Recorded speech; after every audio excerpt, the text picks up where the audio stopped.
Makakausap natin ngayong gabi si Marikina Representative Miro Kimbo. Magandang gabi po at welcome sa Politico Nightly. Kong? Magandang gabi, Dexter. Magandang gabi, Ivy. Kung paano nyo na-compute yung sinasabi nyong around 7.5 billion na mawawala ay magiging 22 billion na kita kapag tinanggal yung travel tax? Paano po mangyayari yun? Actually, ang una dyan is hindi siya 7 billion. No? Yung nakita namin, pinakahuling datos ay a little over 6 billion lang ang nakolekta nila dyan.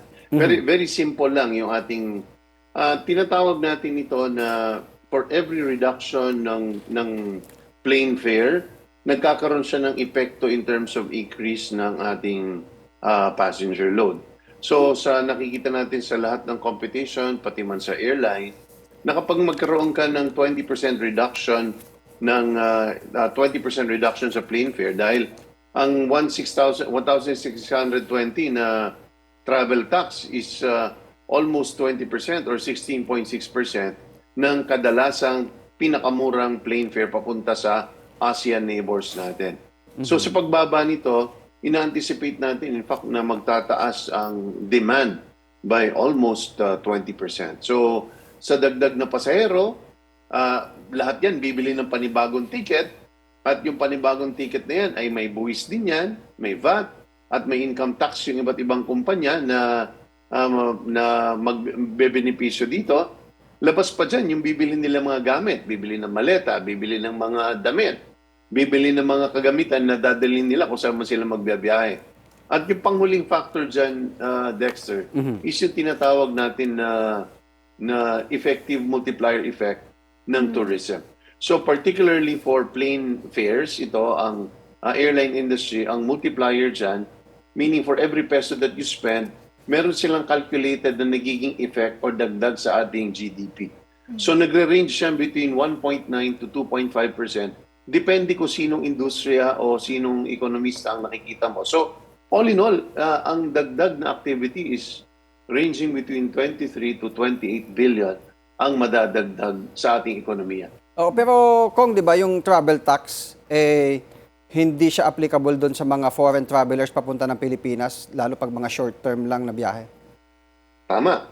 Ang travel tax natin under PD 1183 ay nag-a-apply lang sa lahat ng outbound travels for Filipinos as well as foreigners kapag permanent resident ng Pilipinas. Pero Dexter, ang Pilipinas na lang ang nag-i-impose ng tax on outbound travel sa buong ASEAN. Wala na po sa kahit isa sa mga kapitbahay natin ang meron po nito. In fact, may agreement na po tayo dyan sa ASEAN na yan po ay tatanggalin na po ng bawat bansa para po wala ng hindrance or obstacles para sa free travel ng bawat mamamayan within that same region. So, tayo na lang po. At siguro, ang pinaka-importanting masabi dito is, it's not just the overall economic effect, positive effect that it will have, but rather, ang buwis kasi, ang taxation, kung titingnan natin sa saligang batas, it must be equitable, it must be fair, it must be progressive. Nung ipinasa itong tax on travel, o yung travel tax natin, ipinasa ito noong 1978 bilang isang buwis o burden na ini-impose sa pinakamayayaman nating mga kababayan. Noong 1978, ang mga nakakabiyahe lang ay yung super ultra rich, hindi yung mga ordinaryong Pilipino. Kaya't noon po, progresibo ang pagkakaroon ng travel tax.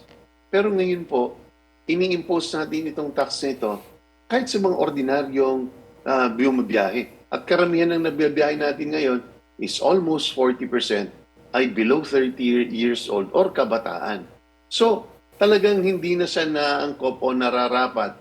And particularly, aside from being outdated, aside from not being progressive, at pangatlo, napakaliit ng kanyang nakokolektang buwis relative to the overall tax collection that we have, which is a little over 3 trillion. So, panahon na talaga at nakikita namin ma-approve talaga ito sa lalong madaling panahon. Kung nasabi niyo po maliit yung nakokolektang tax, now kung tayo na lang po sa ASEAN yung merong travel tax, how do you see this? Ito po ba issue ng competitiveness or revenue policy?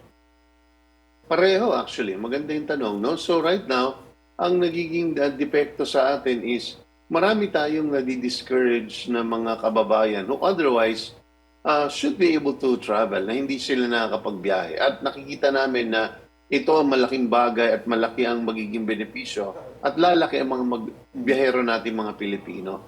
Pangalawa, nakikita din natin na in terms of outbound travel kasi ang pagbiyahe palabas sa Pilipinas, akala nila hindi nakakatulong sa ating ekonomiya. Nakakatulong itong napakalaki. Kaya kahit ibang mga bansa, ini-encourage din nila ang kanilang mga kababayan na lumabas ng kanilang bayan. So tama ka in terms of competitiveness na pag-iiwanan tayo sa ibang nating mga kalapit bayan. Pero kung yung pag-aalis ng travel tax, makakagarantiya ba ito na maaring may epekto doon sa pangkalahatang pamasahe ng isang bumabiyahe? Meron, kasi ang linaw nung tax na yan, no? Yung fixed tax siya. In fact, it's not based on, hindi siya nakabase sa presyo like VAT. Nakabase talaga siya sa fixed price which is 1,620 pesos.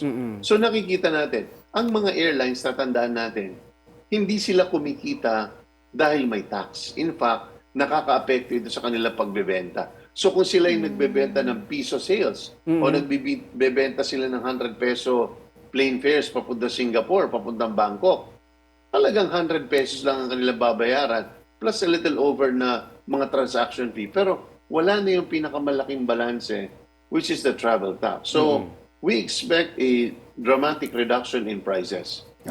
Kung can you tell us po, paano po makikinabang itong mas maraming Pilipino, hindi lang po yung madalas mag-travel or yung mag-outbound travel? Alam mo, lalo sa maraming pag-aaral para sa kabataan, tulad nga ng sinasabi ni sa senador, no, yung the youth today are built different. But they're built different because they have grown up in a different environment. So ibang-iba talaga ang kanilang environment at malaki ang ibig sabihin sa kanila ng work-life balance. Yes. Para sa ating mga kami na medyo may edad na, hindi namin maintindihan yan eh. Ha? Pero nakikita talaga natin yan sa ating mga kabataan, yung importance ng pagkakaroon ng stable at saka very good state of mental health. At ang pagta-travel ay isang paraan po. At parati ko po sinasabi, it's not just the well-being of an individual who gets to travel, especially mga ordinaryo nating mga kababayan, nabubuksan at namumulat ka talaga. Pinaka-importante dyan is, kapag nagbiyahe ka sa ating mga kalapit bansa, pag uwi mo rito, ang number one feeling mo is, masisingilin mo ang gobyerno mo kasi sa ibang bansa, maayos ang pagpapatakbo. Yan. Di ba? Actually, So these are things talaga, Dexter Ivy, why travel is important because not only is it for their mental health, but it also raises their expectations when it comes to infrastructure, when it comes to government service. Sa ibang bansa nga, di ba, kung kapag ikaw ay namili, may resibo ka, pagdating mo sa terminal, pwede mong ipa-refund yung tax na kinaltas doon sa mga binayad mo, doon sa mga pinamili mo sa labas. At yung ibibigay sa'yo ibabalik sa'yo na tax, maaari mo pang ipambili ng kung anong pasalubong pwedeng bilhin doon sa airport. Tama. Minsan pa nga, Dexter, cash mismo. Cash, yes, ang binibigay. binabalik sa'yo. Yes, Cash mismo. Merong ibang mga bansa na ganyan. Yan ay, sa pagkakaalam ko, nagsabi ang BIR that bago matapos ang termino ng ating Pangulo, ay makakapag-groundbreak na sila or malalaunch na nila yung pagkakaroon nitong tax refund sa ating mga turista. Kasi Abangan natin yan. malaking kalugian yan ng mga turista. Total, hindi naman nila ginagamit sa Pilipinas kung ano kanila binipili. Dinadala nila din ito sa pagdalik sa kanilang bansa. Pero kung paano ilang buwan ba o ilang taon ba natin ma-realize yung 22 billion na kita? Paano po pag hindi ito nag-materialize? May fallback plan ba ang gobyerno o doon sa batas? Well, number one, ako, Dexter, ang gusto ko parating sabihin, it is not important whether we are able to recover what we lose here because the tax already is not progressive.